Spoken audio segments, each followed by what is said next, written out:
Let's talk a little bit more about this with retired Marine Colonel Mark Cancian, currently a senior advisor at the Center for Strategic and International Studies. Colonel Cancian, thank you and good morning. Good morning. What do you make of these reports? Is this even possible that Vladimir Putin could be deceived by his advisors right now? Well, it's absolutely possible. You see the separation physically when he meets with advisors and outsiders at the end of this long conference table, 30 feet long. He's on one end, they're on the other. But it's also common in authoritarian regimes that no one wants to bring bad news to the top.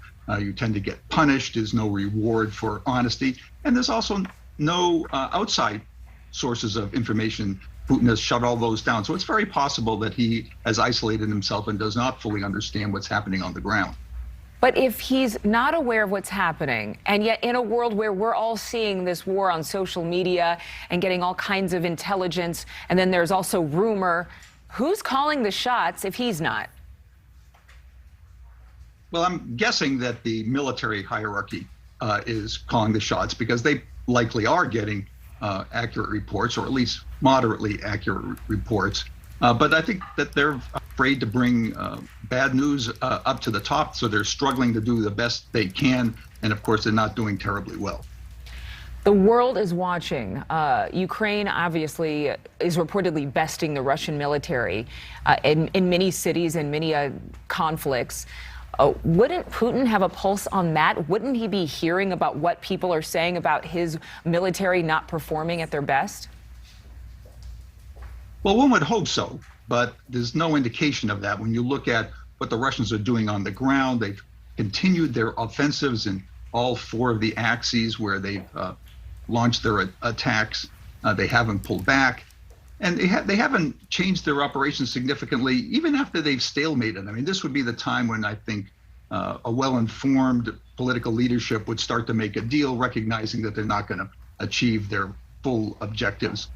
One hopes that at some point the Russian generals get together and go to Putin, pointing out that the army will break under the strain of continuing operations, losses, lower morale, dwindling stockpiles. Maybe then Russia and Putin will be willing to make a deal. But Colonel Cancian, Vladimir Putin is a former intelligence official himself.